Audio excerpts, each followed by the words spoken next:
mate's place, and I walk in, and as soon as I walk in, I said, "Dude," I said, "you got some stench in your house." And I said, "It reeks in here." And I said I wasn't going to say anything, but and I said I noticed it, and I said I noticed it sort of hanging around here where I was sitting in this thing. And the guy goes, "Man, I didn't want to tell you this." He said, "But I sort of noticed it when you came in." I'm like, "What?" I said, "I showered." I said, I'm fresh, man. I just came straight from home from the shower." And I said, "I'm fresh, dude." And he goes, "No, dude." He says, "Seriously, I think it's you." And now I'm starting to freak out, going, "No."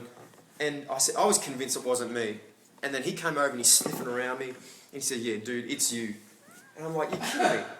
And so I'm checking my shoes. I'm looking at, I'm thinking, I haven't stood in anything. There's nothing at the bottom of my shoes. And then we're sitting there, and once again, I'm trying to ignore it because I'm thinking, it's not me. I know it's not me. But then, as I'm sitting there, I'm starting to think, this is coming from me, and I have no idea where. So he's going, "Dude, you got to check yourself." And I'm like, so finally, I take my shoes off, and I lift my shoes, and I don't know how I didn't even see this. Or feel it. But I pulled my right shoe off. Oh, these ones are laced up, but I won't do it. But I pulled my right shoe off, and right where your heel rests down into the shoe, not like under the sole, like right on top, there is a squashed dead frog, just like squashed like this. But he was paper thin, and he'd been there I don't know how long,